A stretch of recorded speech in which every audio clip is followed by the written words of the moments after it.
Welcome to the Omnibus Show, a program for people who are interested in everything, with deep conversations on a wide variety of subjects. And now your host, Dave Gibbs. Well, hello, and welcome to this episode of the Omnibus Show, the program for people who are interested in everything, with deep conversations on a wide variety of subjects. Today's guest is Jamie Hopwood, who is the General Manager of Hotel Carmichael, where we are, a Marriott Autograph Collection hotel in Carmel, Indiana. The 122-room hotel is located at One Carmichael Square, and it is managed by Coury Hospitality.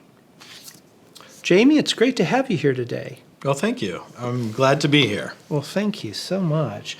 Well, we could talk a lot about, so much about various different things, but before we get into the hotel, what I'd really love to learn about, and our audience would love to learn about, is the milestones in your hospitality and hotelier background that have really been some peaks that have led up to your time here as the chief.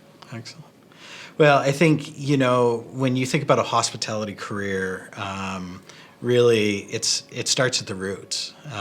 And at 16, working at an Italian restaurant in a small town in New Hampshire as a dishwasher, it probably starts with building humility into yourself. And then obviously, as I went on, I went off to college for hotel and restaurant management at New Hampshire College. And during that period of time, it was instilled in me early on that it was important to get that foundation. So I was fortunate enough to get a job from a gentleman by the name of Paul Harkin at the Ashworth by the Sea. He was a University of New Hampshire graduate, and was probably my first mentor that I had in the industry. And I worked at the Ashworth by the Sea all the way through college, doing an internship in Hilton Head, South Carolina, with Bass Hotels, which was the flagship Crowne Plaza property. Wonderful property there. And then after college, I was fortunate enough to get a job with Marriott International in their management and training program. And I went out to Denver, started at the Denver City Center, and then my career for the next 6 years was in full-service hotels with Marriott. I went from Denver to Dallas, from Dallas to Cincinnati, and in Cincinnati, I opened Kingsgate Conference Center, and that was the first hotel that I opened. And it was a similar partnership to the way that this property is structured. So there was a public entity, the University of Cincinnati, that managed that, or that owned that facility. So that later on came into supporting my growth. And so then 9/11 happened, which changed our industry. How so? I was a young man, had already obviously had a vision that I was going to be with Marriott for the rest of my career. Mr. Marriott. Yeah, what an amazing guy. Take care of your associates, and they'll take care of their guests. Really was his philosophy in driving that. And after 9/11, there was a lot. Our travel industry just shut down. Yes, I remember that. And there was my position at Kingsgate Conference Center had gotten eliminated. However, within 3 days, one of the regional vice presidents, John Reese, came to me and said, "I'd really like you to stay with Marriott." At the time, they had a freeze of all management positions. So they shifted me over to a Residence Inn at the time. And I had this vision of I wanted to be in full service for the rest of my career. Sure. And so it was a glimpse into a different part of our industry.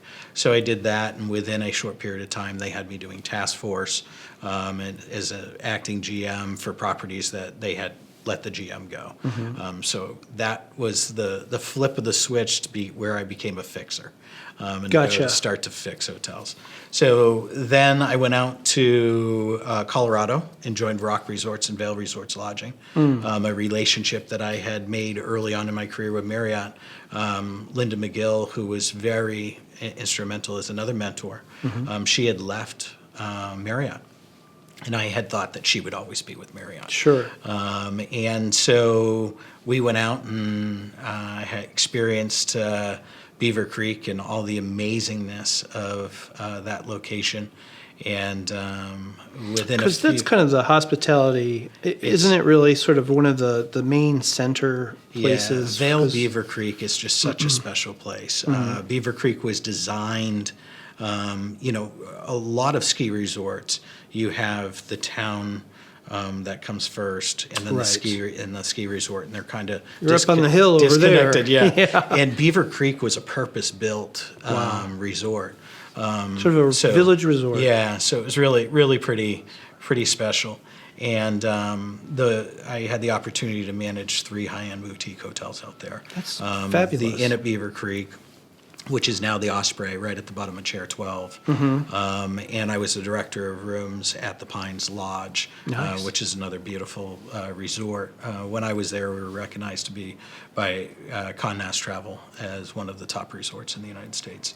And then another really, really unique property, Trapper's Cabin, which is an all-inclusive cabin up on the top of Bachelor's Gulch. So if you take a chair out of the Ritz-Carlton, it's right there. And the only way you could get there was by snowcat. And It's kind of like one of those 60s movies Yeah. where it's like the lift starts in the hotel Yeah. and it ends in the hotel, kind of a thing. So just a really, really unique property. Small. We do 5-course meals paired with wines. And when they'd arrive to the cabin, they'd back up in the snowcat, and you'd do the champagne toast with the artisan cheeses, and then it would lead into the tour of and it was just a special place. That sounds and that was really fun to manage. And then our son was born. Our oldest son was born when we were out in Vail, and my wife decided she wanted to move back to the Midwest. Gotcha. So that was a transformational time. I went from doing high-end boutique hotels to joining White Lodging in the Midwest. And that was a connection that I had back with Dave Sibley, who had hired me for Marriott, straight out of college, was now working his way up within White Lodging. So he and I had a conversation, and that brought me back to the Midwest. And I was with White Lodging for the next 10 years. It really was the right time in our life for growing a family. We have 3 beautiful kids now, all that are high school or older, and so that was a great period of time. And then after White Lodging, I became a regional vice president for a hotel company out of Chicago. And everything that I had done prior to that really set me up for good success going into that role at that point. But again, being a vice president in the hospitality industry and having hotels from the East Coast to the West Coast really became challenging to be a family guy as well. Exactly. So when I heard about the opportunity that Hotel Carmichael was being built here in the town that I had lived in for 10 years, I was really, really excited about kind of understanding a little bit more about it.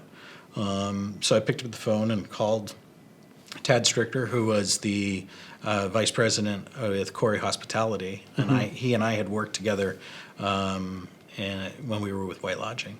And Tad and I had an amazing conversation, and then I had the opportunity to meet with Paul and discuss the property. And that led into my interview with the mayor, Mayor Brainerd, and had admired from a distance kind of what he was doing with the city. And it was just a great conversation about the vision of what the property was. And I think that was instrumental in me deciding that this was the right fit. And I think, obviously, they felt the same way. Yeah, well, quite a story. I mean, and really the core of that is relationships. You've obviously are really good at relationships, and that relationship building, and isn't really relationships part of the hospitality hotelier industry. It's just building rapport with people and having a good experience that they'll come back next season. That's just incredible. Well, we'll dovetail into, can you tell us the story of Hotel Carmichael from there? Yeah. So, as I mentioned, Mayor Brainerd, and obviously the story ties back to him because this was truly a vision of his early on, 20 plus years ago, when he looked at the city and identified that there really needed to be a city core built out. And he had this vision that in the center of the city, there would be this amazing hotel that would be the centerpiece, that they could welcome their top business clientele in, and sister cities. I don't know if that was the vision at the time, but Sure. Truly something that can celebrate. And so You've become our Claridges. yeah. Yeah. With all the heads of state and everything. Yeah.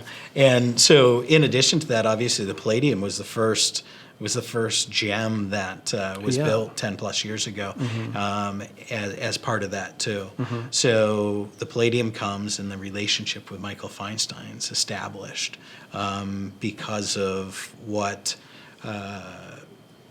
Jim had conversations with Michael early on in regards to being that face of the Palladium.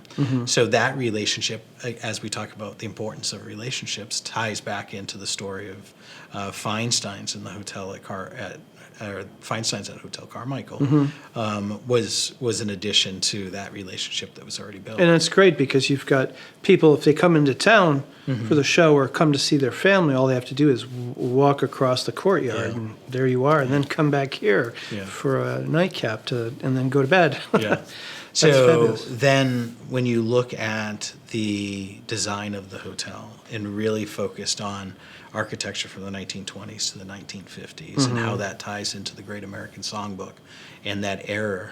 And then you look at our branding for Hotel Carmichael, and all of that ties back to creating a experience that brings you back to an era that was a special time. Yeah, I think a standards era, if you're talking musically. Yeah. So as the properties developed and designed, there was nothing that wasn't thought of. When you look at the details and the ornate architecture throughout the building, you walk the ballroom and you look at all the molding and the intricate details. Nothing wasn't looked at and then looked at again, and thought about and adjusted, and that happened throughout the construction piece. And I think as you walk through the hotel and you see the chandeliers and how it just draws people in for special occasions, is amazing. But I think as you fast forward, Hotel Carmichael doesn't just have to be about that special occasion. It's also about the daily, bringing the community in, not just our travelers that come to the city, but also the amazing residents that we have in Carmel. We're very, very blessed to have an amazing group of diverse residents here in the city. And we want to celebrate that here at Hotel Carmichael. And I think that comes through in some of our programming at Feinstein's for Hotel Carmichael. We try to have a show for everybody. Not every show is for everyone. But really being able to create an environment where we want people coming off the Monon Trail that are out for a walk to come in and join us for lunch. If you're in your exercise clothes, that's just as fine as if you're in a business suit. We want to create that welcoming environment for everybody, especially the people in our community. Yeah. So that's a great equation for really touching everybody. That they have their time and their moment, and it's quite a beautiful boutique hotel. It is, and it's one of the gems of the city. And I'm just trying to think of. There's so much one could talk about, and we can get in the next chapter about hospitality and hotelier. You had a European architect design this hotel. It was influenced by, Pedcor was very involved in the design aspect of it. And as you look at a lot of the stuff that they've done around the city has had a lot of European influence in the design. And Steve Skirtz, who works for Pedcor, was instrumental. Was he the architect? He had a lot of architectural It's based on influence a European architect. Very, very much based on European style. Mm-hmm. And I think when you look at it and you look at the city and what we've done, you see the influence coming through in that. And I think going back to Mayor Brainerd's vision of really a walkable city core, and him sitting on as a board of directors on the walkable cities, it has been very influential in bringing that European feel.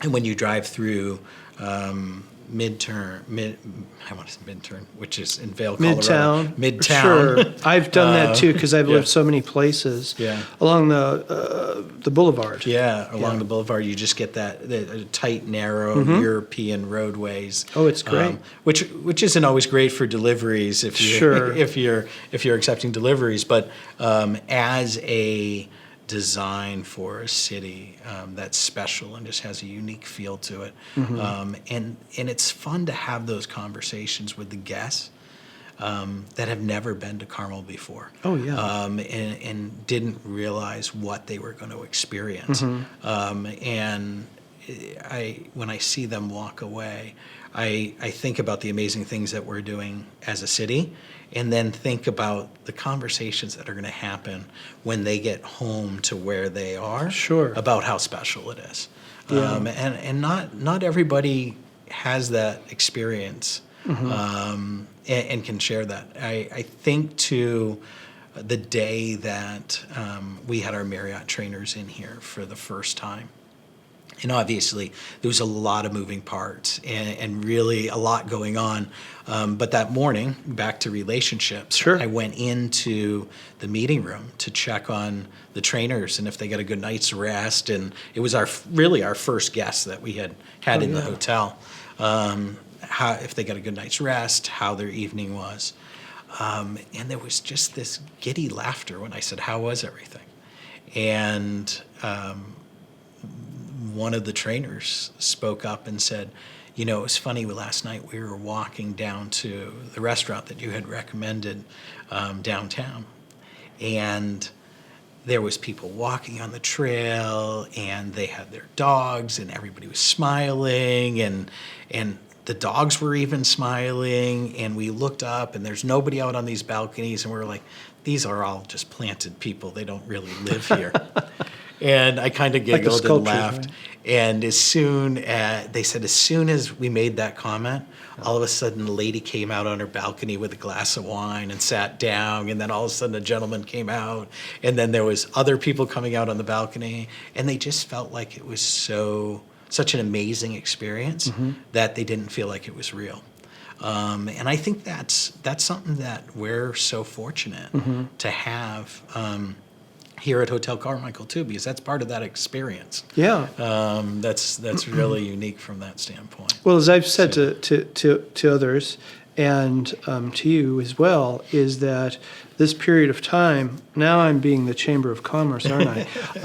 Is here in Carmel, where the show's headquartered, is I say often that you're in the 50s. Yeah. And when I was younger, that kind of meant that's an idyllic, ideal period. Yeah. And it really, truly is. Yeah. I mean, this is just a special time. Yeah.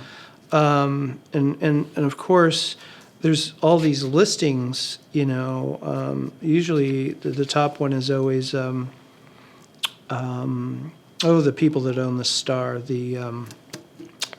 Gannett, have the USA Today poll, and it's usually quite frequently listed number one in the country, place to raise your family, and to live, to grow up, to grow a family. So that in itself just really lends to wonderful hospitality. And of course, now we've got the Crystal Kindle Market. I call it Christmas Market. I'm not German speaker, but and that's also rated number one quite a bit. And so Yeah, and you're in the center of it, Yep. which is perfect for Yeah. having a hotel. Yeah, So, absolutely.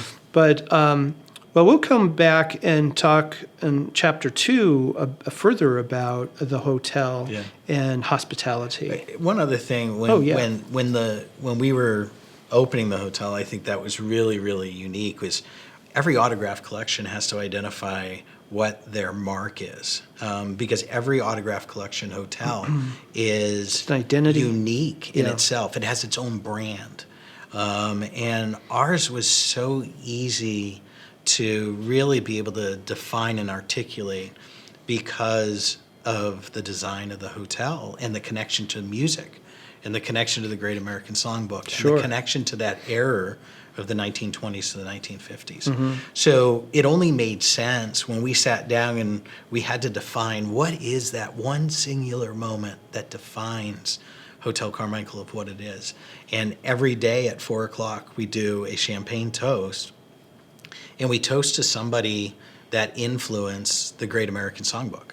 And it's really a special moment that anybody in the community can come and join us for, or our guests come down and join us. And once a month, I have the opportunity to celebrate an associate that does something special, which is unique. That's great. So, That's good for esprit de corps. yeah. Yeah. So when we just talk about the central influential moments of Hotel Carmichael, I think that's such an important piece as it ties back to the brand of Hotel Carmichael and the autograph collection. Exactly. Well, great.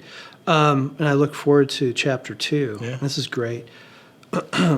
Well, we will continue the conversation with Jamie Hopwood in just a few moments on the Omnibus Show.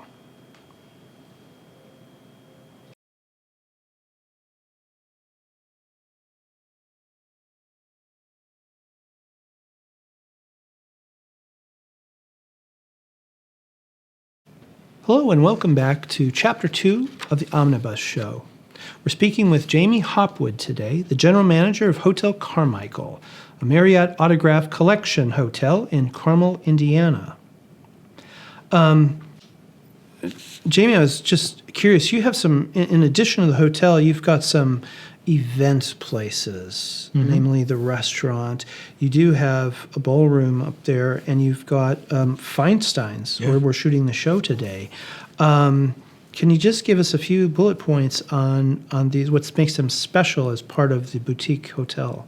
Yeah, obviously our meeting space being adorned with chandeliers makes it a perfect backdrop for that magical wedding. And we do an immense amount of weddings a year, probably 45 plus. But again, high demand for such a unique product. And I think being able to create that experience and those memories is special. And as somebody that's spent his entire career focused on creating amazing experiences for our guests, it really makes it pretty special. Then Vivant, which is our restaurant that's located off of the Monon Trail, French countryside influence restaurant. We've just launched our fall menu, which is a little bit more robust and some additional offerings from what we've traditionally done. We rotate that menu out every 3 or 4 months.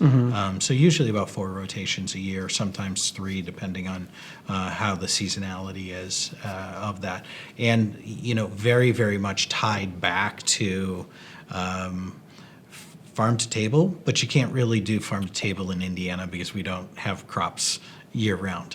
So using a lot of local influence and local vendors, Maple Farms, which is a duck purveyor here in Indiana, one of the largest duck purveyors in the country, utilizing farms like that, and Fisher Farms, and a lot of stuff that's at the farmer's market on a Saturday morning. You'll see Chef over there with his cart picking up produce that will be My dad's corn. utilized in the restaurant. We'll take 300 of those. Yes. So, and now obviously he works with a lot of those purveyors during the week too, not just on that Saturday. So that's a really, really cool, unique thing that we have here with Vivant. Yeah. But then Feinstein's, where we are right now, Feinstein's at Hotel Carmichael was designed after 54 Below in Manhattan, which was the original speakeasy for Studio 54. That's the tie-in for okay. Yeah. So really cool location. I had the ability to, or I was fortunate enough, early on in the stages after I came on, to go and experience 54 Below in Manhattan, to kind of just see. We worked with John Iketty, who was our consultant that had worked with Michael and Terrence for years, and we continue to work with him today on a lot of the national talent that we bring to town. That's circled through all 4 of Michael's clubs. He has since moved over to the Carlisle. But this footprint was very much designed after. Oh, at the Carlisle. Okay. Yeah. So he's actually got space at the Carlisle now. Wow. Which is a pretty special hotel for New York. Am I correct? In New York, that's kind of the place. Yeah. The Carlisle. It's pretty special on the east side of the Central Park. Yeah. So. But Feinstein's, as I mentioned earlier in Chapter 1, we have a lot of programming in here, and that programming is designed to have a show for everybody, something that the community can really celebrate. And it's not only about the entertainment, but it's about the culinary experience as well. Yes. So being a dinner cabaret, it's about coming in, enjoying a meal, and then having an amazing show that's presented. And we've been blessed to have Michael on stage several times. He performed early on with Storm Large to open the venue. And then we've had the likes of Marilyn May, 92-year-old cabaret performer who I think has more Johnny Carson appearances than anybody else. Really? And at 92... Then she appeared here. And at 92 to be throwing leg kicks up above the piano is pretty impressive. That's impressive. The energy that she carries is fantastic. But John Lloyd Young with the Jersey Boys always has a crowd that follows him. And then Frank DeBoscia, who was the longest-standing Phantom of the Opera. It's pretty amazing to see him belt out some amazing songs in this space. And I think until you come into this space and see it, it takes you back to a different era. That 1920s to that 1950s feel. The dark, rich woods and the burgundy colors, and it really makes you feel it transports you out of Carmel, right? Yeah. It's you could compare it to other places, but it becomes its own location. Yeah. It's its own place. Yeah. So that makes people like the group you were telling me about, the couple, that it's sort of their own experience. Yeah. It's like you can't get this anywhere else. This is the place. Yeah. Which with all of these, with the restaurant and Feinstein's and the hotel, it's quite an experience. Yeah. Yeah. And I've only heard positive things from people, and I mean real, I call it champagne happy. And so people will come here for who live here, like their getaway honeymoon, weekend honeymoon, and of course for the upcoming weddings. Yeah, we have a lot of that. A lot of folks and obviously the pandemic played into that early on. But we do probably a 50-mile radius. There's a lot of people that come to celebrate. That come here. the weddings, the special occasions, the anniversaries, the birthdays, and a perfect backdrop for that. But as I said earlier in Chapter 1, we want everybody to feel comfortable. This is part of that community thing. Sure. To really welcome them, and I think that was important early on in the focus from a service model standpoint.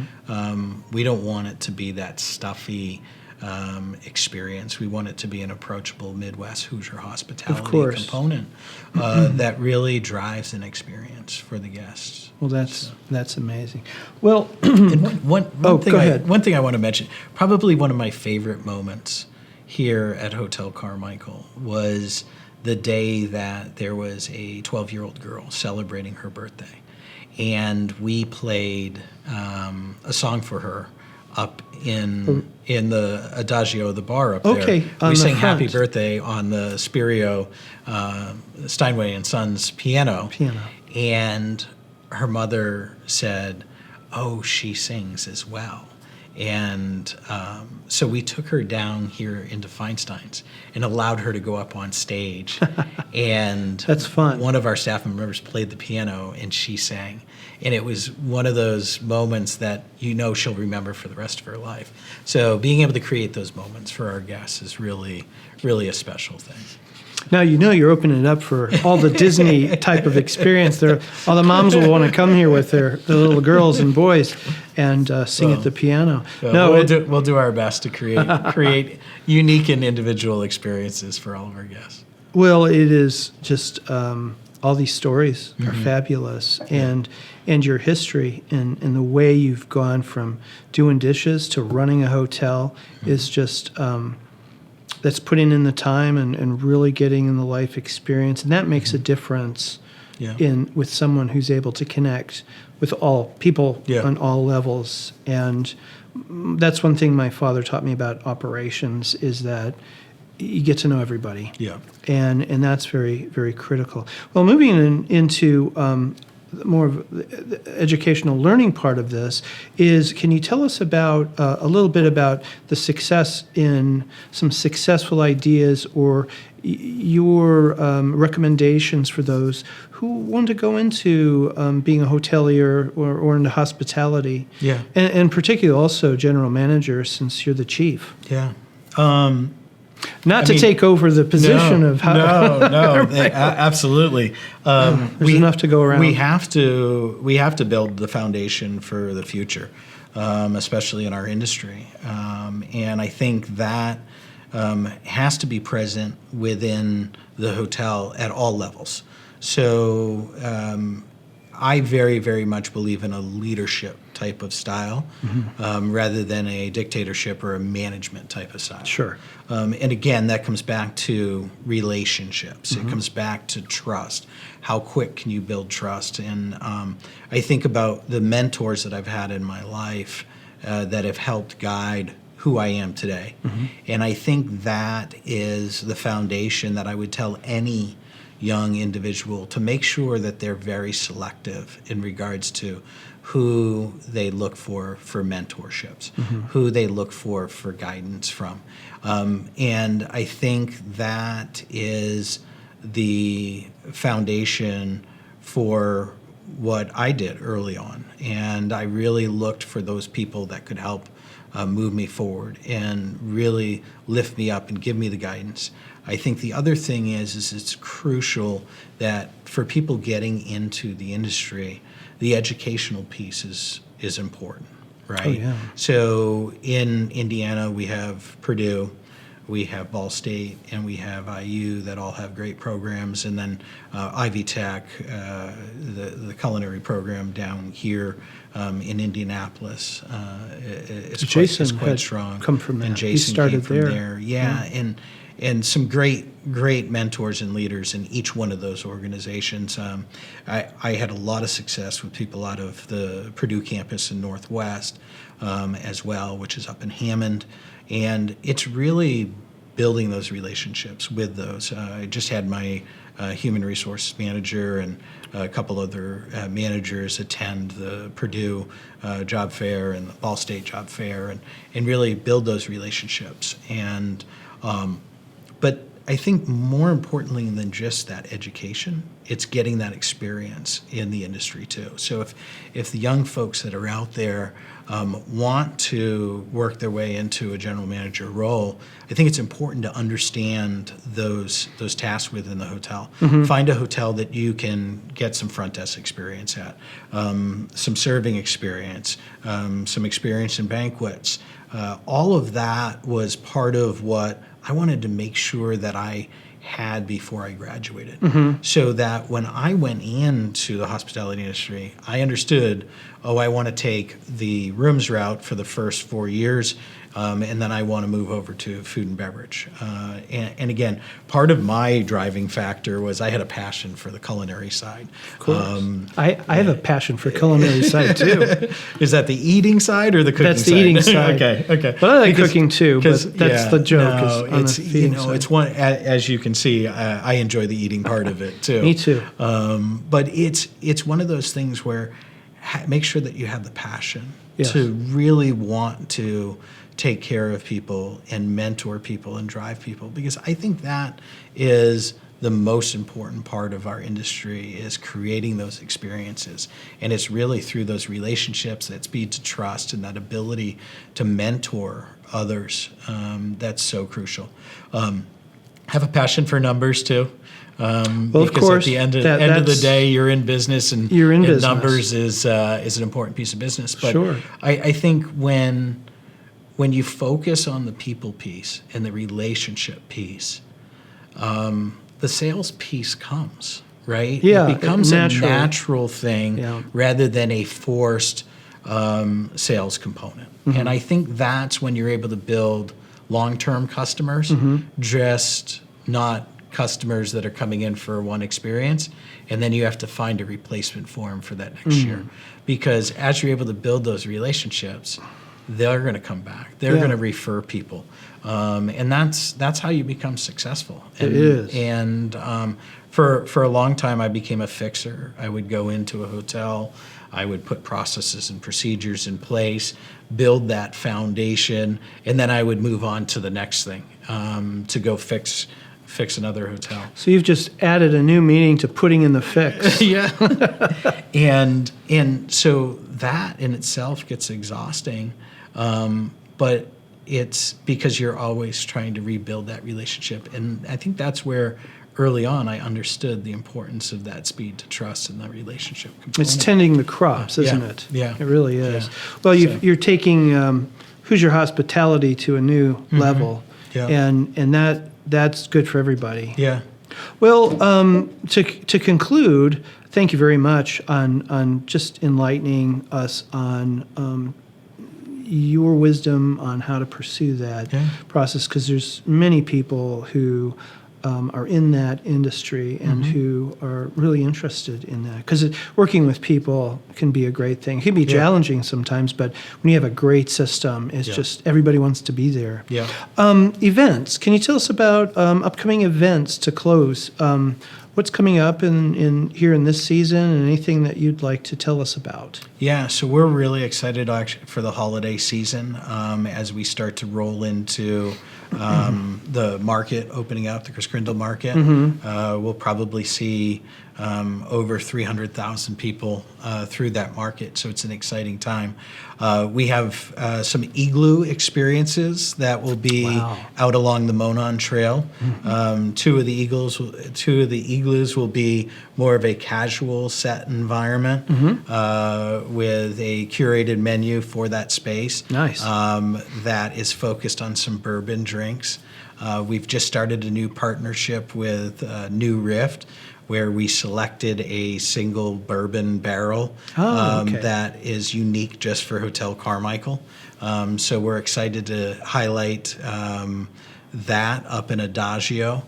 My millennial friends will queue up for that. So that'll be a really, really cool experience. And then two of the igloos will be focused around just a dining experience as a whole.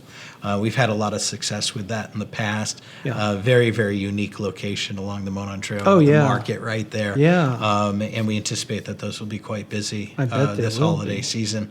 And then Vivant, obviously, with our new fall winter menu. we feel like that will be a great attraction. And obviously, with all the shows going on at the Palladium, a great place to grab a meal before the show. Yeah, perfect. And I've done that. Yeah, And it's been perfect. Yeah. Because you just walk over there, and Yeah. it's just perfect. Yeah. And then here at Feinstein's at Hotel Carmichael, we have Santa Claus, which will be adorning the stage, which will be fun for the kids. We've also introduced a new series that is a princess series, so Princess Tea Party. Oh, really? Catered for the little girls that are wanting that princess experience. So that should be a fun one. And then obviously a lot of great shows coming up. Mike Myers will be back for New Year's Eve. Really? Doing the Elton John show here on stage for 2 shows that evening. Okay. And that has since we've opened, that New Year's show has sold very quickly, and is an exciting and fun environment. So very upbeat and quite the experience. So that's a bubbly way to go into the new year. Yes, it is. It's a good way to cheer in the New Year's. Exactly. Well, it's a great season we're coming absolutely. into. And best wishes on that. Well, thank you very much. And thank you for being with us today. Well, thank you for having me. I appreciate it. Well, that is it for this episode of the Omnibus Show. Today's guest has been Jamie Hopwood, the general manager of Hotel Carmichael here in Carmel, Indiana. We'd like to thank him, as I do every week. He's the man. Hotel Carmichael is our sponsor, and we're shooting today in Feinstein's. And we look forward to being with you in our next episode of the Omnibus Show. If you enjoyed this program, please like, share, and subscribe to continue the conversation. For the Omnibus Show newsletter, please sign up at theomnibusshow.com.